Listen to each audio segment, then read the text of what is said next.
Mas tudo bem, vamos aí também no domingão. Mas eu gostei dele aí em pé. Que estilo, que elegância. Obrigado. E vamos junto, fã de esporte. Falar desse Fla-Flu que deu a lógica, né? O Flamengo era o favorito e venceu bem. Fala, torcedor do Mengão, bora dar uma olhada aqui no pós-jogo do Flamengo, o pessoal da ESPN Brasil falando da vitória do Mengão contra o Fluminense 2-0. Vamos analisar aqui o Pascoal, o Zinho falando dessa grande vitória, mais uma boa atuação do Mengão. Aproveitar aqui e já deixar os créditos do vídeo à ESPN Brasil, vou estar deixando o link do canal oficial aqui na descrição. Torcedor do Mengão já chega deixando aquele like no vídeo. Aproveita também, já se inscreve no canal, ativa o sino das notificações para você estar recebendo todas as informações do Flamengo. Mas agora, bora pro vídeo, galera. Chega mais, ótima noite para você, nosso Sport Center no ar com este pós-jogo de Fla-Flu. Pois é, deu Flamengo para cima do Fluminense. A gente traz todas as informações, os detalhes desta partida. Também o repercute já lá no Maracanã. Certo, seu Pascoal? Tudo bem? Vamos contigo, amigo. Um beijo, boa noite. Tudo bem, boa noite, Glaucio. Boa noite, fã de esportezinho que vai estar conosco aqui. O jogo teve, assim, momentos distintos, né? O primeiro tempo, um jogo um pouco mais disputado. As alterações feitas pelo Fernando Diniz para a etapa complementar, eu acho que tiveram uma influência direta no rendimento do time, porque aí o Fluminense acaba perdendo o meio-campo, acaba não tendo tanto objetivo. Alguns jogadores cansaram e o Flamengo, por ter ficado a semana inteira descansando, por não ter jogado na altitude, por não ter uma viagem de 6 horas, se aproveitou e acabou fazendo o resultado. O Pedro tá lá para conferir. O Pedro é danado para fazer gol. Assunto para nós aqui já em Pascoal, a turma do Tite, funcionando muito nesse jogo de hoje. E claro que o Diniz também, pensando na próxima quinta-feira. Abençoadozinho, seja muito bem-vindo, amigo. Beijo para você. Um beijo para você, minha querida Glaucia, que saudade, que privilégio estar com você nesse Sport Center. E com o Pascoal, que eu aguento ele a semana toda, né? Mas tudo bem, vamos aí também no domingão. Mas eu gostei dele aí em pé. Que estilo, que elegância. Obrigado. E vamos junto, fã de esporte. Falar desse Fla-Flu que deu a lógica, né? O Flamengo era o favorito e venceu bem. Fernando Diniz falando depois deste clássico contra o Flamengo e a gente traz aí os números. Tite por Corinthians e Flamengo enfrentando o Fernando Diniz por Osasco, Audax e Fluminense. O Tite venceu 3, um empate e o Diniz não venceu nenhum jogo neste confronto direto com o técnico Tite. Hoje, 2-0 para o Flamengo. Ô, Pascoal, muito do que você já pontuou aí na sua abertura e a gente ouvia também a fala do Diniz e até entre nós a gente conversava aqui, muito a tônica desse pós-jogo para o Fluminense, essa questão das mudanças, dos jogadores que ele poupou, desse equilíbrio, pensando no que foi o meio de semana e no que vai ser esse jogo decisivo de quinta-feira para o Fluminense. Achei até ali os colegas também muito mais tranquilos, né, para fazer a sua pergunta para o Diniz, não também batendo tanto nisso em você perdeu um Fla-Flu, mas entendendo que é o momento dessa decisão para o Fluminense. Eu também entendo dessa forma, porque você tem que pensar no maior, né? O maior é a conquista da Recopa Sul-Americana, né? Então o Fluminense poupa muitos dos seus titulares, até como disse o Fernando Diniz, teve até jogador que não jogou tanto, mas se sentiu cansado, porque cada um tem uma forma de reagir à altitude, né? E a gente, cada ser humano tem uma forma de reagir. Tem gente que se cansa mais, tem gente que se cansa menos, tem gente que não consegue respirar mesmo que andando. Então a gente tem que respeitar essa situação de jogar nessa altitude. Ponto.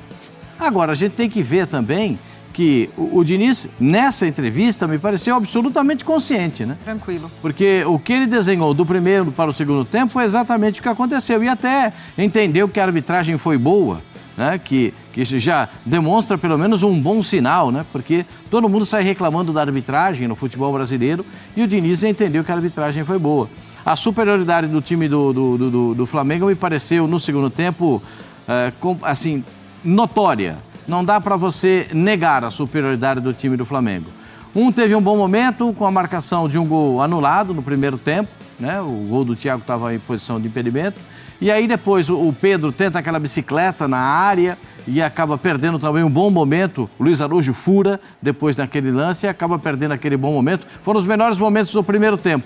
Mas na etapa complementar o jogo se transforma e o Flamengo toma conta definitivamente. por conta também dessas mudanças que o próprio Diniz fala, né? É interessante quando ele diz que no segundo tempo as mudanças e quem entra precisa até de mais ajustes, né, Zinho?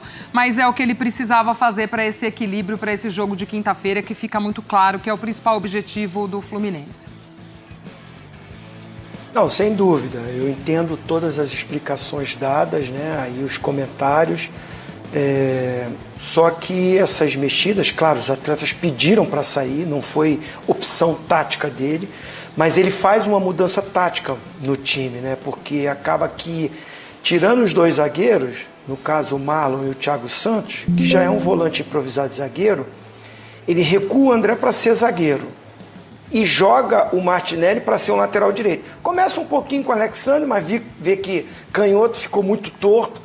Aí ele vai para o meio, para ser o segundo volante, junto com o Lima, e o Martinelli vai ser o lateral direito. Então são muitas mexidas táticas, ele foi obrigado a fazer isso, né? Aí é a escolha de quem vai fazer a função. Os atletas pediram para sair. Mas nessa movimentação ele tirou os dois volantes da frente da zaga, o Martinelli e o André, que estão muito mais entrosados. Então o entrosamento deles dois, essa postura de frente de zaga para sair jogando, é muito mais ajustado. Então isso atrapalhou o Fluminense no segundo tempo. O Flamengo já tem um time muito forte, aí toma conta, os gols saem também, obriga o Fluminense a sair um pouco para o jogo. O Flamengo tem mais espaços para ofensivamente produzir, poderia ter sido até mais, né? Um pouquinho mais de capricho ali do Flamengo, alguma criatividade, principalmente. O Cebolinha, né? Eu acho que ele não fez o seu grande jogo, ele fez um gol, participou das jogadas, até quando foi para o lado direito. Mas no primeiro tempo, pelo lado esquerdo, estava muito abaixo do Cebolinha que a gente via jogando. Eu até pensei que o Bruno Henrique entraria no lugar dele. Mas aí com os espaços, tanto o Bruno Henrique como o Cebolinha, a Arrascaeta, o próprio Pedro depois, o Gabigol menos, né? Ainda está sem um ritmo, mas o Luiz Araújo, tiveram esse espaço dado por uma mudança tática e de jogadores que não são da posição. Eu fui olhar o banco do Fluminense, o Manuel, zagueiro, estava no banco. Aí tem que ver fisicamente como é que está. Manuel está 8 meses sem jogar, né, Zinho? Então, aí deve ser muito por isso, para ele improvisar tanto, né? Porque você jogar volante para zagueiro, o outro volante para lateral, então muda muito. E assim, acho que tem todo um contexto. O Fluminense realmente no primeiro tempo fez um jogo equilibrado com o Flamengo, também achei equilibrado. Também não foi um grande jogo, não foi um primeiro tempo de grandes chances. O Fluminense teve uma batida de falta, o Flamengo mais naquela pressão, porque o Fluminense sai com esse risco, né? Esse jogo construído lá de trás, não abre mão disso, passa sufoco às vezes, e foi assim que o Flamengo teve alguma chance no primeiro tempo, né? E no segundo tempo isso tudo aconteceu, o Flamengo foi superior. A minha projeção do Fluminense é visando o jogo de quinta, porque no primeiro jogo contra a LDU, tem altitude? Tem, dou esse desconto também, fisicamente os jogadores sentem, mas vejo que o Fluminense está só com o plano A, de sair construindo o jogo, e não tem posse de bola no campo ofensivo. Se você pegar a posse de bola hoje contra o Flamengo, o Fluminense teve também, mas tem aonde? Na sua defesa, na sua intermediária e vai até o meio campo. Contra a LDU na quinta, o Fluminense vai ter que ter essa posse de bola lá no campo ofensivo, lá dentro da LDU, senão não vira. Então acho que o Fernando Diniz tem que começar a pensar, passou o Fla-Flu, perder não é bom, mas estava no contexto, tem a viagem, tem tudo isso. Mas o Fernando Diniz tem que buscar uma solução para esse time ser mais ofensivo. Ter a posse de bola é ótimo, mas ter essa posse de bola lá no campo ofensivo para criar, porque vai precisar fazer gol. É essa a minha projeção já pensando na quinta, Gláucia. Pois é, Zinho, você falou aí do banco do Fluminense, se a gente for olhar, alguns jogadores nem à disposição ficaram hoje justamente pensando nessa situação de quinta. Ele começa ali com o Renato Augusto, também com o Douglas Costa como titular. Muitos imaginavam que talvez até o próprio John Kennedy poderia começar esse jogo, porque ficou fora, né, da partida da quinta-feira passada contra a LDU, porque não podia jogar, cumprir a suspensão da final de Libertadores. Mas também entra depois no decorrer da partida, Pascoal. E como o Zinho falou, o jogo mesmo, a gente comentava na redação aqui assistindo, não era era um grande jogo das duas equipes, não era um grande clássico, né? Até o segundo tempo, por conta de tudo que a gente está discutindo, vai um pouco mais pro lado do Flamengo, mas não era aquele grande clássico de encher os olhos. E o Diniz até em algum momento também foi questionado desses iniciais dele, de como ele armou esse time. O Renato Augusto como titular, não poderia ter entrado depois, enfim, mas acho que ele, dentro do que ele tinha de opções, e ele já falou, né, para quinta-feira ele vai com o que ele considera o principal, acho que ele tentou escalar a sua equipe mais forte nesse misto aí. Eu acho que as modificações do segundo tempo fizeram toda a diferença no jogo, né? E principalmente quando o Alexander vem jogar de lateral direito, né? Ele tem uma dificuldade tremenda, né? E o primeiro gol sai em cima dele. Porque ele não consegue dominar a bola, ele dá o lado errado ainda para a bola ser cruzada na área. Então, e aí depois ele tenta consertar com o Martinelli vindo para a lateral. Houve um problema muito grande no time do Fluminense, a ausência de muitos jogadores. A gente tem que levar em consideração que o Renato cansou, que o Renato, depois de 15 minutos do segundo tempo, ele já estava completamente esgotado, não conseguia mais render. Esse segundo gol foi uma pintura, hein, Pascoal? O segundo gol é uma coisa... os toques de letra são o tom do segundo gol, né?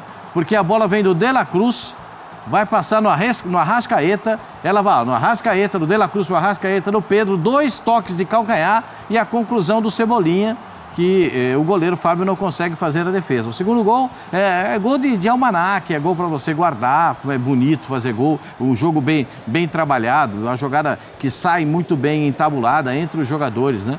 Enfim, esse lance do segundo gol não tem contestação. Essa do Arrascaeta tentando surpreender, porque o Fábio não saiu bem do gol para tirar a bola, acaba também criando aquele suspense na torcida. E só mais uma demonstração de que o Fluminense não estava arrumado dentro de campo, muito pelo contrário, na etapa complementar. O Fábio saiu mais de uma vez assim também, né, Pascoal? Ele saiu num outro lance também, um pouco atabalhoado, enfim... Teve uma bola dentro da pequena área, claro, ele sofre a falta do Pedro, mas é um daqueles lances que a bola fica ali dentro da pequena área e que dá uma agonia no torcedor. Aí o Zinho entra com um argumento que eu acho muito positivo, né? Uma bolinha quebrada tem lá o seu valor. Uma bola de velocidade para tentar surpreender o adversário tem o seu valor.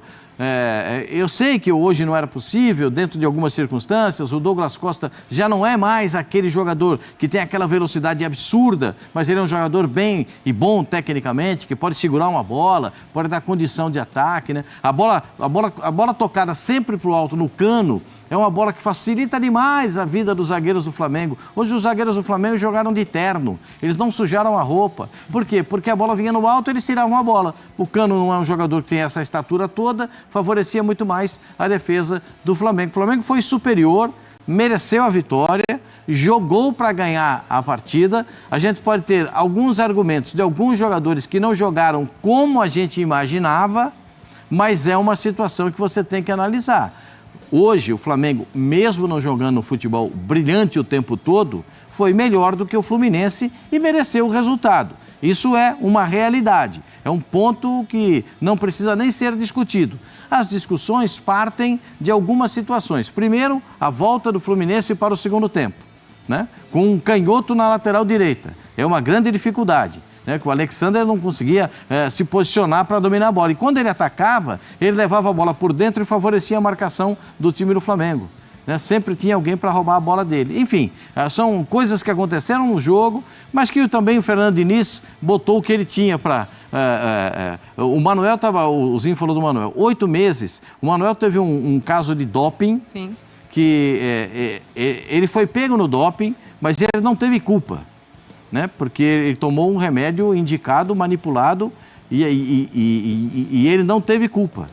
Né? Mas mesmo assim, quem sofre é o jogador. Cumpriu. Que ele teve que cumprir. 8 meses ele ficou afastado do futebol. Está voltando agora, enfim, a gente espera que ele possa voltar em condições e que ele possa ter novamente brilho jogando com a camisa do Fluminense, porque o Fluminense vai precisar dele. O Fluminense precisa desse tipo de jogador que tem essa vibração. Agora, no jogo de hoje, o resultado passa diretamente pela qualidade do Flamengo e pela falta de bons jogadores do time do Fluminense na etapa complementar. E os números de Pedro tem mais participações em gols do que jogos oficiais neste ano. São 7 jogos contra 8 gols, participações em gols.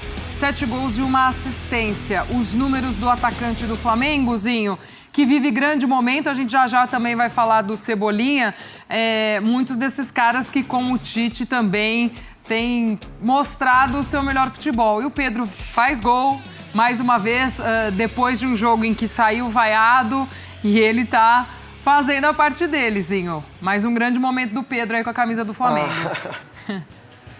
Tá fazendo e muito bem feito, né? Assim, tá um gol só atrás do Carlinhos, né? Que é o atacante do Nova Iguaçu, brigando por essa artilharia. Ele é homem-gol, você vê que na jogada, né? Ele se posiciona dentro da área, não desiste, acredita, é a boa jogada ali do Ayrton Lucas, protege bem, bate cruzado, mas ele tá ali no papel de centroavante para colocar a bola dentro do gol.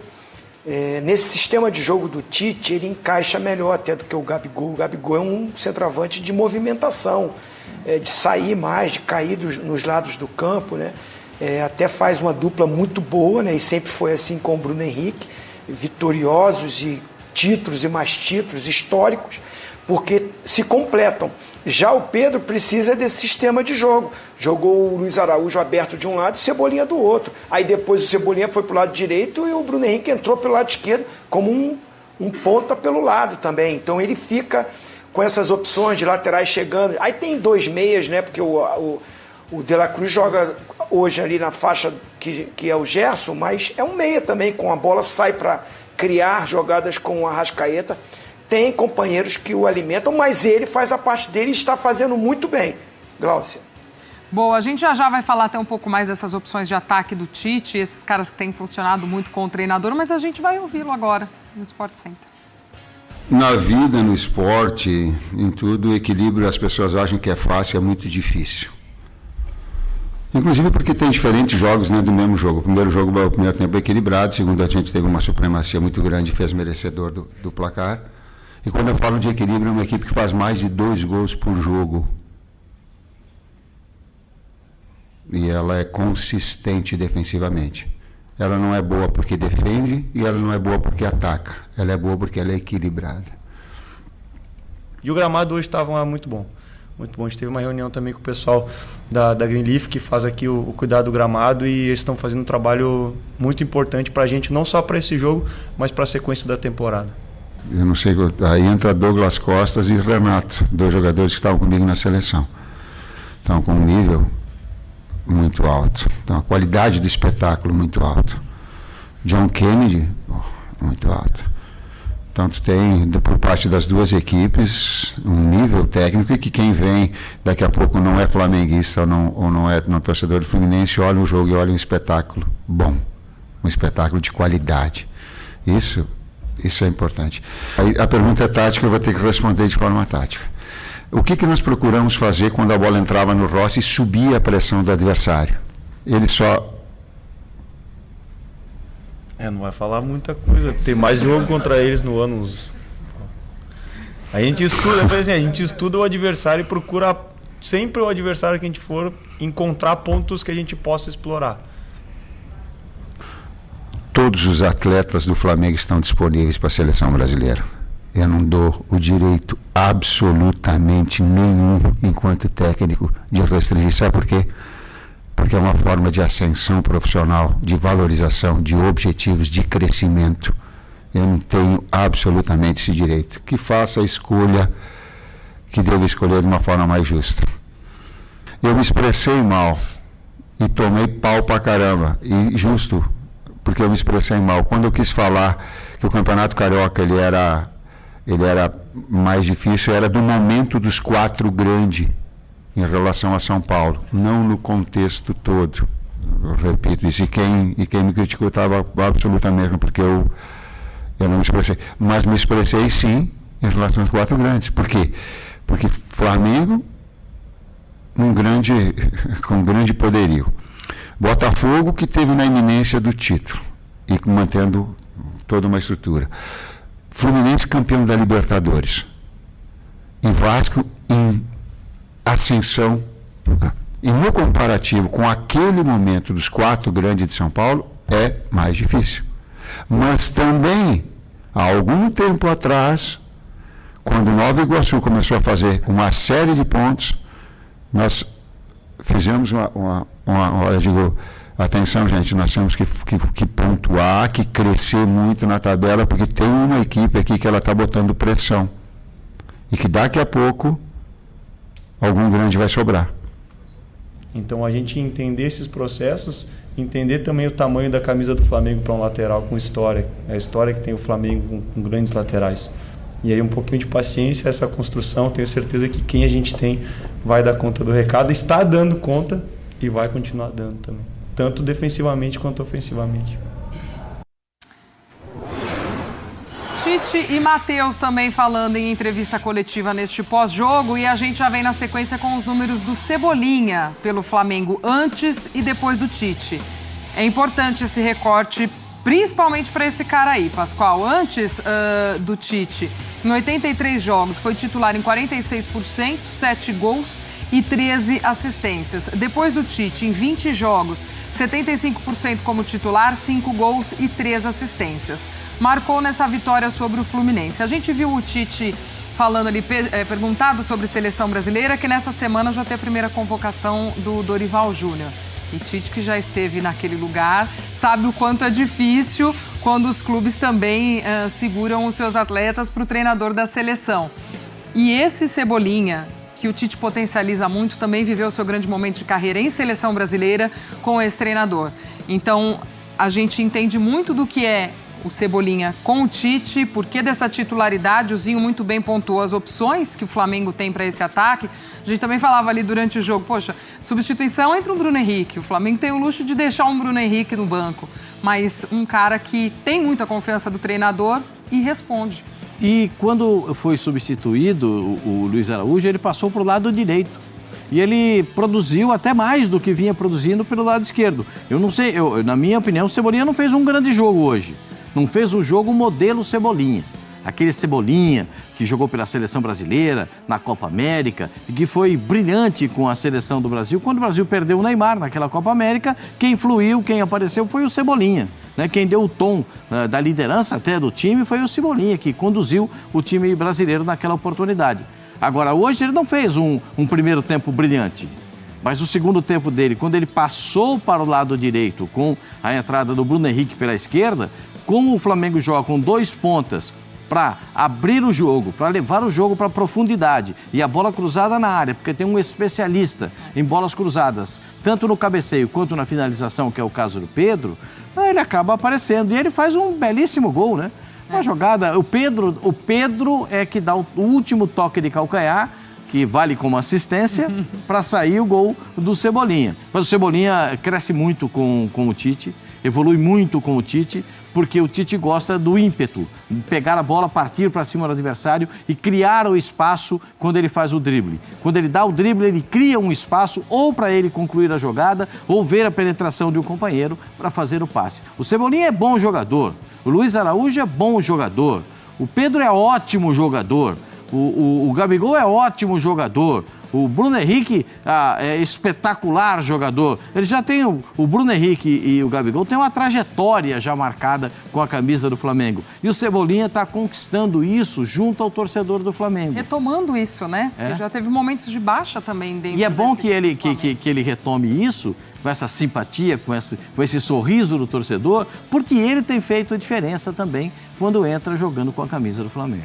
Ozinho, até para tocar nesse ponto contigo também, essa questão de como um treinador acaba potencializando determinados atletas, né? E a gente vem muito nessa esteira do Tite já conhecer esses caras. O próprio Pedro esteve na Copa do Mundo via Tite, fazia um grande momento com o Dorival naquela época. Então, assim, né, foi aquele bom momento que o levou à Copa do Mundo. Como é que é isso para o jogadorzinho, essa coisa de ter essa confiança de um técnico, do técnico também potencializar? Porque o Cebolinha esteve aí esse tempo todo e também muitas vezes não encaixava, não conseguia o seu melhor futebol dentro desse Flamengo.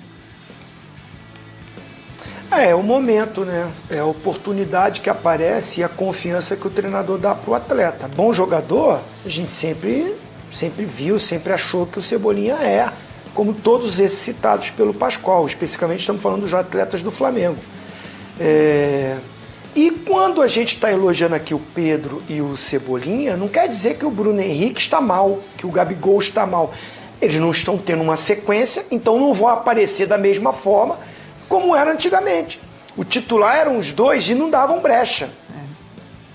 Eu não faço uma colocação que o Cebolinha estava mal. Alguns treinadores contribuíram de escalar ele na função dele errada. Eu vi o Cebolinha jogando no Flamengo de ala direito, pela direita, e às vezes pela esquerda. A opção do treinador, visão de esquema de jogo. Então acho que é mais um erro de uma gestão de grupo, de um treinador, e de olhar para o seu elenco e não encontrar o melhor esquema tático para a qualidade que ele tem. O material humano que ele tem para usar, ele não pode ficar preso no esquema que ele acha que é o melhor. Ele tem que achar o esquema melhor para esses jogadores renderem o seu melhor. E o Tite está fazendo isso. O Cebolinha é bom onde? Pelo lado. Não vai botar o Cebolinha para ser o ala, né, com 3 zagueiros, ou vou sair construindo com 3 zagueiros e ele vai fazer o corredor, vai percorrer muito mais tempo, muito mais campo, vai se desgastar muito mais. O enfrentamento, ele vai ter muito mais atletas para ele tentar driblar, porque o campo maior, quando ele joga com o lateral do lado dele, que vem no apoio, com o meia que encosta para municiá-lo, e um centroavante que está na área para concluir aquilo que ele cria, fica melhor. E ele confia no treinador. Se eu errar um lance, eu não vou sair logo. Você vê, ele tem sido um jogador que não tem nem sido substituído pelo Bruno Henrique, que seria a disputa pela posição. Olha a confiança que o Tite dá para ele. O Bruno Henrique entra e não sou eu que estou saindo. Eu fui atleta, às vezes, assim, quando o cara começava a aquecer, Gláucia, eu falei, vou sair. Porque eu sabia que o cara ia entrar no meu lugar. Então isso você já se desequilibra ali para você se concentrar no jogo. Você já está olhando o cara que está aquecendo, o cara vai entrar no teu lugar. O Cebolinha não está com esse fantasma, porque o Tite gosta, acredita e ele está fazendo por merecer para ser titular da equipe. E galera, grande vitória do Flamengo hoje contra o Fluminense, né? Mais uma boa atuação, esse time que aos poucos vai ganhando mais confiança, vai se entrosando, hoje fez uma boa partida. Primeiro tempo foi um jogo mais equilibrado ali das duas equipes, mas no segundo tempo só deu o Flamengo. Concordo com o Zinho aí, se tivesse caprichado um pouco mais, teria feito muito mais gols nesse jogo de hoje. Mas o importante foi que conseguiu uma bela vitória, Pedro marcando mais uma vez, Pedro 7 gols em 7 jogos no Campeonato Carioca, não tem nem discussão nessa questão aí, Gabigol e Pedro. Pedro está jogando demais, está merecendo a titularidade, está entrando de titular, está correspondendo, marcando os gols. Hoje marcou um gol, deu assistência para o gol do Cebolinha. O Cebolinha fez gol também, muito importante, né? O Tite, né, que vem colocando aí o Everton Cebolinha de titular, ele que está entrando também bem demais nos jogos. E o Bruno Henrique entrou ali no segundo tempo, o Gabigol também entrou, o Gabigol não fez muita coisa, até porque jogou pouco tempo. E mais uma vez a defesa passando aí sem sofrer gols, uma defesa segura, uma defesa mais sólida, é o ponto mais forte desse time do Flamengo, essa defesa, né? Hoje mais uma vez sem sofrer gols, 9 jogos sem tomar gol, e isso é muito importante, né? Diferente daquele Flamengo do ano passado que tomava gols bobos ali, acabava sofrendo muitos gols, mas esse ano um Flamengo totalmente diferente, que aos poucos vai encaixando, vai ganhando uma cara aí e mais confiança, né? Hoje vencendo um grande adversário, apesar do Fluminense não estar com sua força total, o seu time titular, mas o Fluminense tem um bom elenco e foi um bom jogo do Flamengo, vencendo com autoridade. O Diniz até reconheceu na coletiva que o Flamengo mereceu a vitória, e ele até elogiou também a arbitragem. Foi um jogo tranquilo, né? A arbitragem também hoje não teve protagonismo nenhum ali, né? Não apareceu, né? Não prejudicou nenhum dos dois times. Então o Flamengo vencendo com todos os méritos, uma grande atuação, e isso vai dar confiança, vai dar moral para a sequência dos próximos jogos. O Flamengo que é um grande favorito a conquistar esse título do Campeonato Carioca, e tem tudo, né? Pode ganhar muitos títulos nesse ano de 2024. O Flamengo jogando bem demais, o Tite aos poucos está achando ali, né? O time está conseguindo colocar esse time nos trilhos, tem tudo para dar muito certo nessa temporada. Deixe sua opinião aqui abaixo, torcedor do Mengão. Obrigado a você que assistiu o vídeo até o final, valeu e até o próximo vídeo.